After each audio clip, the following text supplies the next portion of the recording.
नमस्कार, city post live में आपका स्वागत है। मैं हूं श्रीकांत प्रत्युष। आपका परिचय आपको याद दिलाएंगे, परिचय भी कराएंगे बिहार झारखंड के उस नेता से जिसकी एक अलग पहचान हुआ करती थी। झारखंड में गुरुजी के नाम के साथ उनका नाम जुड़ा हुआ था, यानी शिबू सोरेन और सूरज मंडल, दो ही नाम थे झारखंड की राजनीति में सबसे ऊपर। बहुत दिनों के बाद मिले हैं सूरज मंडल जी। बात करते हैं सूरज मंडल जी, बहुत दिनों बाद मिले हैं। आप एक ज़माने में झारखंड के टॉप लीडर हुआ करते थे, अभी बीजेपी में आप हैं। बीजेपी में जाने के बाद तो आप पता ही नहीं चल रहा क्या कर रहे हैं, कहाँ हैं। देखिए, एक मिशन तो मेरा जो था अलग राज करने का, वो मेरा सफल हुआ। उसके बाद हम सोच रहे थे कि झारखंड के लोग हमारे साथ लड़े हैं, तो किस तरह से हम यहाँ के लोगों को उसका लाभ दें। और जो बीजेपी में हम गए हैं तो हम मजबूरी में गए हैं। आपको मालूम है, बीजेपी का ही एक नेता, ये हेमंत सोरेन और उसकी माँ, उससे 2 करोड़ रुपया ले करके बीजेपी से हमको निकाला था। तो कोई आदमी जब बीजेपी से निकाल दिया तो उस समय मुझे ये बात पता नहीं था। हम एक अपना दल बना लिए, झारखंड विकास दल, और रामदयाल मुंडा जी, बहादुर सिंह जी, डॉक्टर अमर कुमार सिंह जी, बहुत सारे बुद्धिजीवी लोग और सब हम लोग उस पार्टी को लेके आगे बढ़ रहे थे। जैसा कि आप जानते हैं कि हिंदुस्तान में करप्शन बेस्ड पार्टी पॉलिटिक्स है, और जो मजबूरन में हमको मोदी जी के नाम पर मैं किसी को नहीं जानता हूँ, मोदी जी के नाम के कारण मैं बीजेपी में चला गया कि कम से कम इन बेईमानों से, जो 2 बेईमान था, एक तो बिहार में रह गया, एक बेईमान झारखंड में चला गया। कौन कौन बेईमान? ये लालू यादव, झारखंड वाला शिबू सोरेन, दोनों बेटा। लेकिन कोई इसको पूछता नहीं था। अभी एक जुगनू सारदे यहाँ नेता हुआ करता था, आप लोग को मालूम है। सरकार थे जुगनू सारदे, पत्रकार भी थे और नेता भी थे, राइटर भी थे।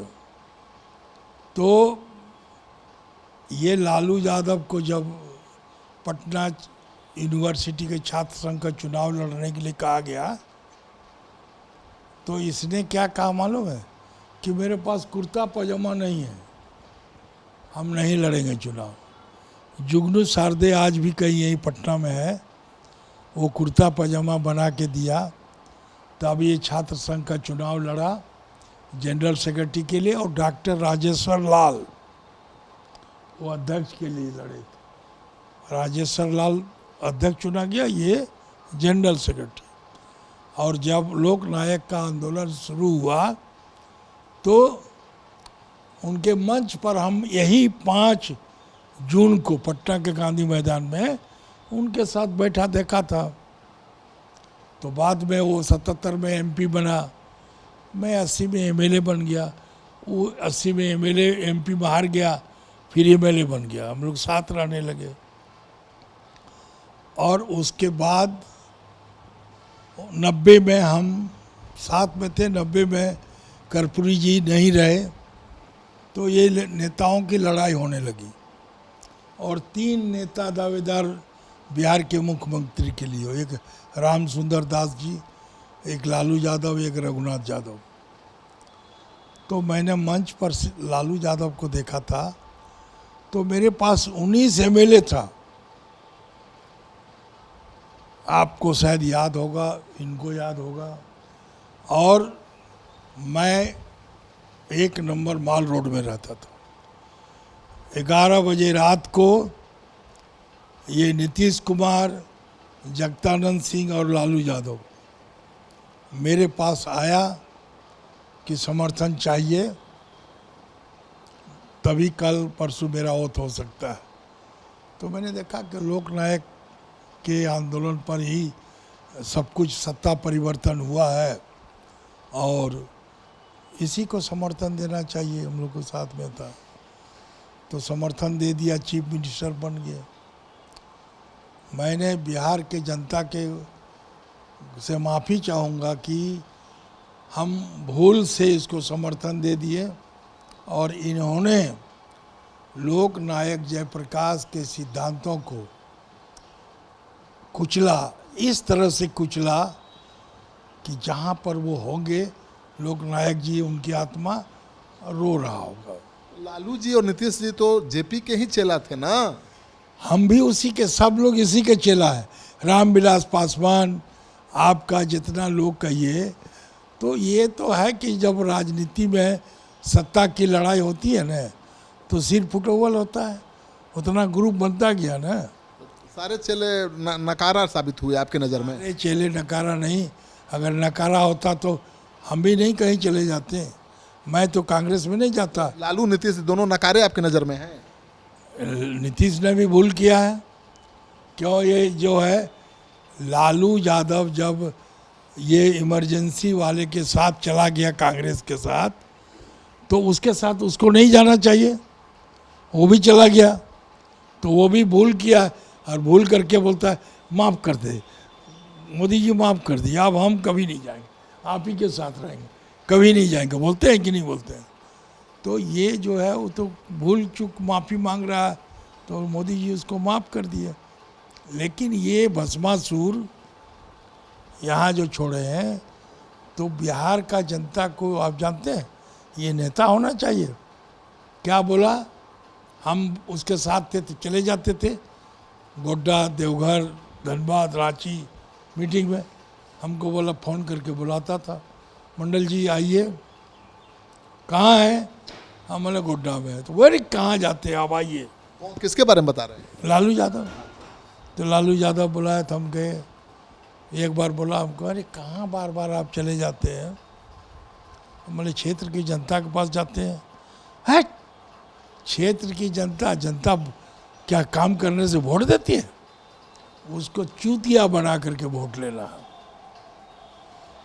तो जनता चूतिया बनता रहा बहुत दिन तक उसके पीछे। आप भी तो लालू जी के बहुत करीब थे। तो मैं तो माफ़ कर रहा हूँ कि हमने भूल किया है, इसलिए बिहार का जनता माफ़ करे हमको। दोनों मिलकर चुतिया बनाए ना बिहार को। मैं नहीं, मैंने नहीं बनाया।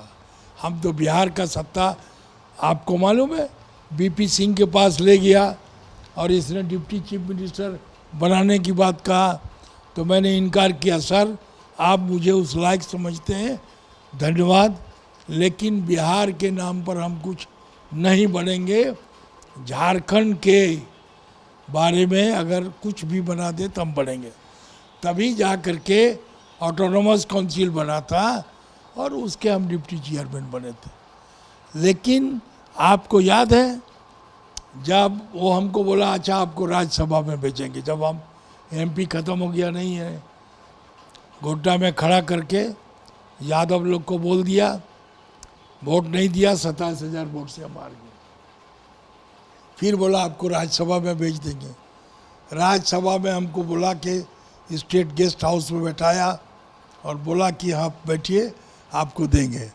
और बाद में किसको किसको 3-4 यादव को दे दिया और लास्ट में हमको कहता है कि मंडल जी हमको माफ़ कर दीजिए, हम नहीं दे पाएंगे। बोला क्यों?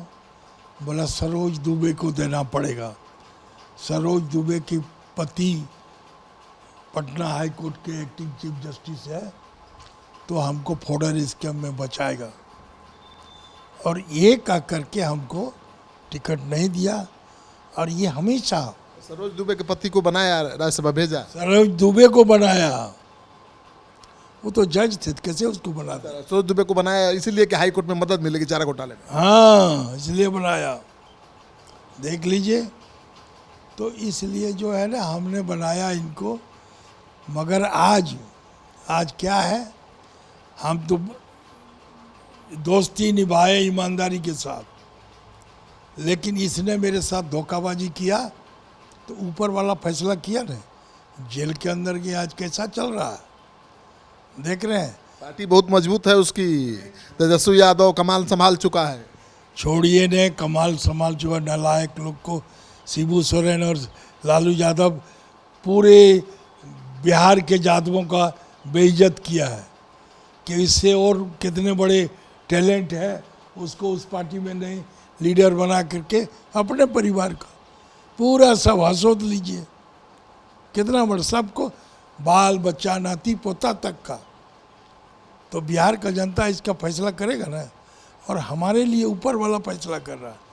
अभी कैसा लालू लगता है देखें, बांग्लादेश के इंटरिम प्राइम मिनिस्टर जो यूनुस है ना, यूनुस का चेहरा और लालू का चेहरा एक ही तरह का दोनों मिलता है ना। आप देखिएगा थोड़ा बढ़िया से देख करके। दोनों तो एक जमाने में बड़े करीबी दोस्त हुआ करते थे, इतनी खटास क्यों आ गई? खटास ये आ गया कि ये मेरा भस्मासुर बन गया इसलिए। और इस बार मैं बिहार में खुट्टा गाड़ के बैठूंगा, यहाँ का राजनीति करेंगे, भले ही भारतीय जनता पार्टी मेरे को इग्नोर करे।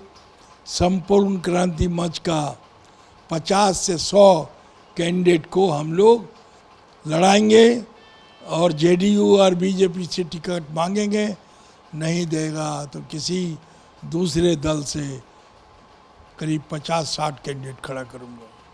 मतलब इस बार जेपी के आंदोलन से जुड़े सेनानी खड़ा होंगे चुनाव में? जी, बीजेपी से कितना, जेडीयू से कितना सीट मांग रहे हैं? हम तो बीजेपी से 30 मांग रहे हैं और जेडीयू से 20 मांग रहे हैं। नहीं देगा तो इनका 30 कैंडिडेट के खिलाफ खड़ा कर देंगे। तब तो लोग बोल रहा नहीं समझौता होगा तो 100 सीट पर खड़ा करेंगे। हाँ। तो आप बीजेपी से 30 मांग रहे हैं, जेडीयू से 20 क्यों मांग रहे हैं? दोनों के पास बराबर सीट है। ना बराबर सीट है, ये छोटा है थोड़ा, इसको जो है माफ़ी मांगता है ना, मोदी जी से माफ़ी मांग लिया इसलिए इसको कंसीडर कर देते हैं।